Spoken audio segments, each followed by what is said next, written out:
Okay, Assalamualaikum warahmatullahi wabarakatuh. Bertemu lagi kita pada hari ini untuk subjek sains.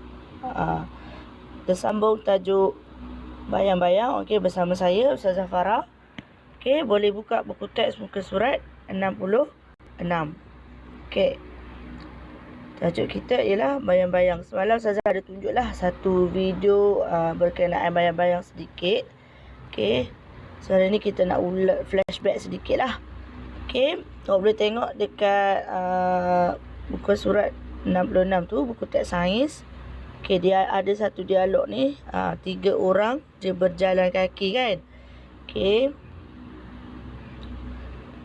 kenapakah objek hitam itu mengekori kita? Anak dia tanya. So mak dia jawab, itulah bayang-bayang. Ni mak dia jawab. So kat sini kita nak tengok bagaimanakah bayang-bayang terbentuk. So kita nak kaji. Okay, so boleh tengok dekat bawah tu, saya uji menghasilkan bayang-bayang. So dia nak uji lah, nak buat satu projek macam mana nak menghasilkan satu bayang-bayang. Okay, alat dan bahan dia yang ni. Yang pertama ialah lampu sulur, tanah liat, kad putih, model haiwan dan juga kertas mahjong. Kertas mahjong tu kertas yang besar tu, biasa awak tulis untuk buat apa-apa projek lah. Okay, so langkah-langkah dia dekat bawah ni. So langkah yang pertama ialah tandakan A hingga D pada kertas mahjong. So tulis A, B, C, D dekat kertas mahjong awak tu. So yang kedua, letakkan lampu sulur di atas tanah liat di tengah-tengah kertas mahjong. So tanah liat ni duduk tengah-tengah. So lampu sulur tu duduk atas tanah liat. Kenapa dia letak lampu sulur dekat atas tanah liat? Supaya lampu sulur tu duduk orang kata apa, tetap lah, tak bergerak-gerak. So tanah liat tu boleh stabilkan lampu sulur tu. Dia letak dekat tengah-tengah antara A dan juga C. Lepas tu dia pancarkan dekat skrin putih. Dekat skrin putih. Contoh kalau skrin putih ni ada kad putih dia guna. Tapi kalau awak dekat rumah nak suluh dekat dinding yang warna putih pun boleh. Tapi dalam keadaan lampu yang tertutup. Okey.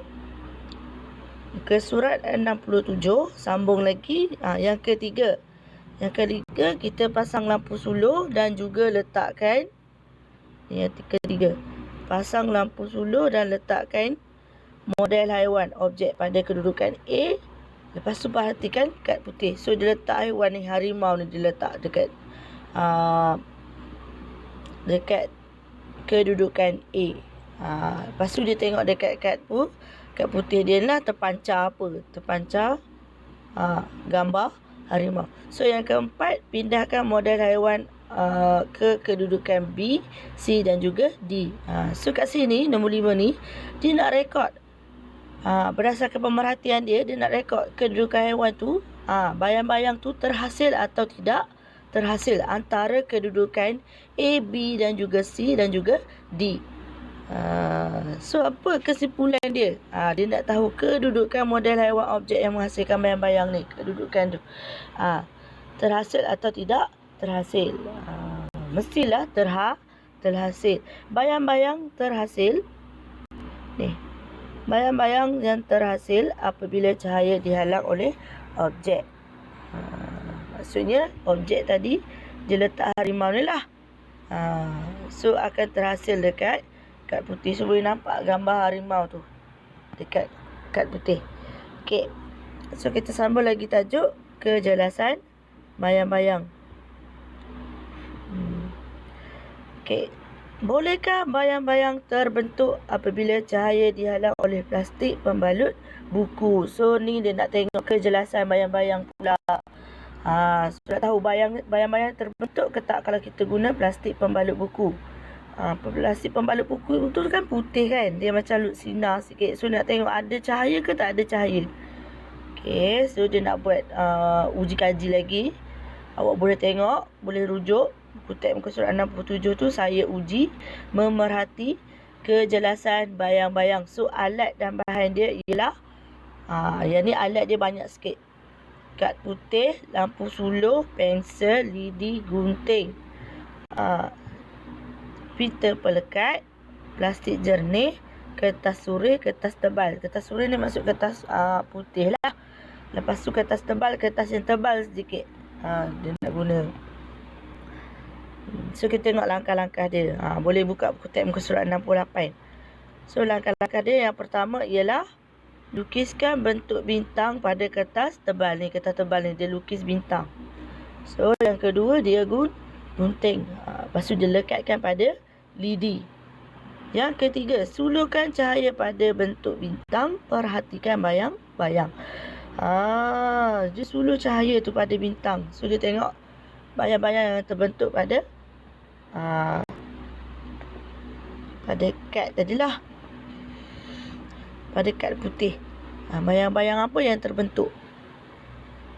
So yang keempat, dia nak ulangi langkah pertama hingga 3 menggunakan plastik jernih dan juga kertas surai. So kat sini dia nak tengok pemerhatian dia ialah dia nak tengok kejelasan bayang-bayang. Jelas atau kurang jelas atau tiada bayang-bayang. Antara 3 objek yang berlainan. Okey. So soalan dia kat sini kita boleh tahulah jawapan dia yang terhasil. Objek yang manakah menghasilkan bayang-bayang yang paling jelas dan juga mengapa. Okey, insyaAllah kalau sekolah ni kita buka, kita sambung eksperimen dekat sekolah. Okey. Okey, boleh buka buku teks muka surat 69. Tajuk bayang-bayang. Okey, permainan bayang-bayang yang popular ialah wayang kulit. Pernahkah kamu menonton permainan wayang kulit? Pernah tengok tak permainan wayang kulit? Biasa dekat Pantai Timur lah buat wayang kulit ni. Mesti ada yang pernah tonton kan? Okey. Sekejap lagi Ustazah akan tunjuk ada satu sains pasal wayang kulit. Dia boleh buat cerita lagi dekat wayang kulit, dekat nak jadikan wayang kulit lah pasal binatang. Pasal cerita apa-apa cerita pun boleh kita cipta menggunakan wayang kulit. So kita tengok wayang kulit ni pasal apa. Okey, kejap Okey. Perhatikan bayang-bayang yang terbentuk di layar putih semasa persembahan wayang kulit di sebelah. So dia ada objek watak ni. So bayang-bayang watak yang terhasil lah daripada skrin layar tu. Okey, dalam permainan wayang kulit, bayang-bayang watak adalah sama bentuk dengan objek watak. Bayang-bayang kelihatan jelas kerana cahaya tidak boleh menembusi objek watak. Okey. So nanti saya akan tunjuk macam mana aktiviti menggunakan wayang kulit.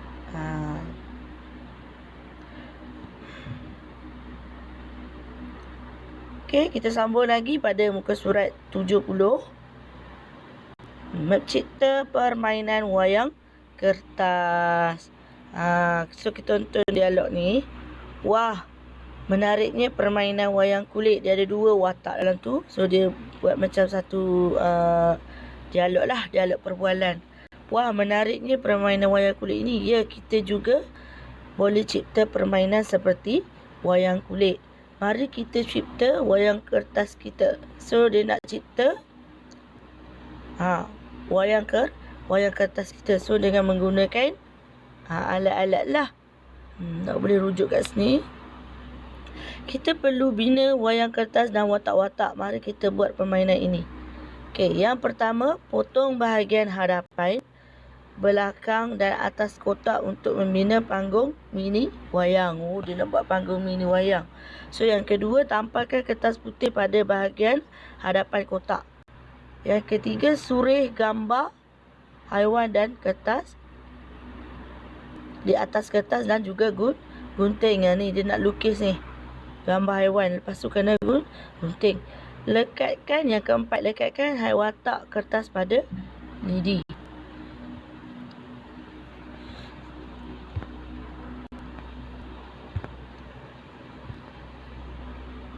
Okey, yang kelima, cucuk watak kertas pada tanah liat. Yang keenam, pasang lampu suluh dan mainkan watak. Sekejap lagi Ustazah akan tunjuk satu video lah macam mana dia buat watak binatang ni. Macam permainan wayang kulit jugalah. Okey. So yang ni ada rekreasi sains, bayang-bayang seni tangan. Pelbagai corak bayang-bayang boleh dihasilkan menggunakan tangan. Hasilkan bayang-bayang di bawah dengan menggunakan lampu suluh. Okey. Saya ingat yang ni yang apa yang kita belajar lah. Dah last ni. Yang pertama, contoh sumber cahaya. Ada 3 yang kita belajar ialah matahari, api dan juga lampu. Cahaya mestilah daripada lampu suluh ataupun cahaya matahari. Ni matahari ni.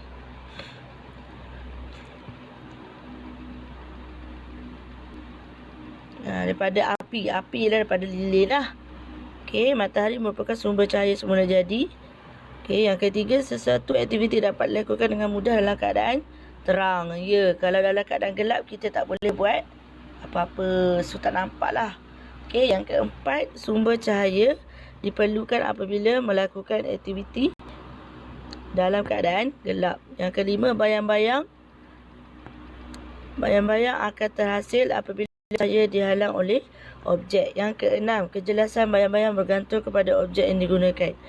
Lepas tu yang ketujuh, wayang kulit dan bayang-bayang seni tangan merupakan contoh permainan bayang-bayang yang menarik. Okey, dah habis tajuk terang dan gelap. Okey, sekian sahaja untuk hari ini.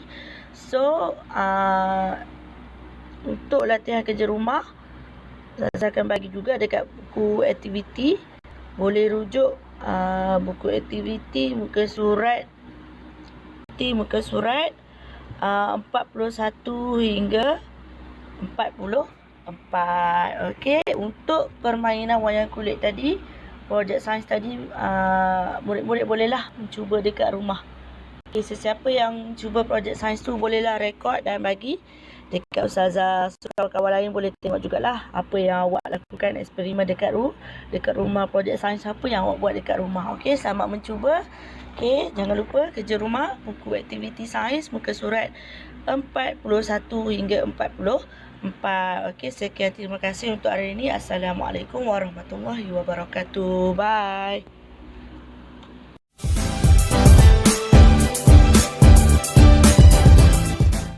Assalamualaikum semua. Agak-agaknya Naili duduk dalam gelap ni nak buat apa? Kalau kawan-kawan nak tahu Naili buat apa lepas ni, jangan lupa like, share and subscribe. Jom! Hari ni Naili nak cerita tentang sumber cahaya dan bayang-bayang. Sumber cahaya merupakan keperluan penting dalam kehidupan kita. Cahaya diperolehi daripada pelbagai sumber seperti matahari, lampu dan api. Tahukah kawan-kawan, permainan bayang-bayang yang popular ialah wayang kulit. Pernahkah kamu menonton permainan wayang kulit? Jom saksikan persembahan wayang kulit yang bertajuk Hidupan di Hutan. Kawan-kawan, hutan merupakan habitat kepada haiwan seperti gajah, monyet,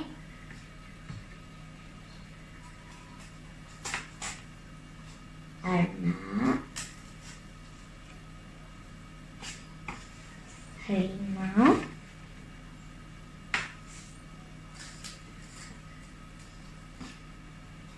kancil, tupai, dan lain-lain. Namun, manusia kini semakin tamak dan sering melakukan pembalakan dan pembakaran hutan. Ini menyebabkan haiwan-haiwan tadi hilang tempat perlindungan. Negara kita mempunyai spesies harimau yang unik, iaitu harimau Malaya. Namun bukan harimau sahaja. malah gajah, monyet, tupai, kencil dan lain-lain juga semakin pupus akibat sikap manusia yang suka memburu dan merosakkan habitat mereka. Jadi, kita sebagai manusia yang prihatin hendaklah menjaga kehidupan di hutan supaya haiwan-haiwan ini tidak pupus. Akhiri persembahan wayang kulit ini, izinkan saya menyampaikan serangkap pantun. Daun pegagar, buah bidara, ulam-ulaman enak dimakan. Bumi dan haiwan harus dipelihara, anugerah terindah ciptaan Tuhan. Sekian persembahan daripada kami.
Bye. Sekian, terima kasih. Thanks for watching. Bye.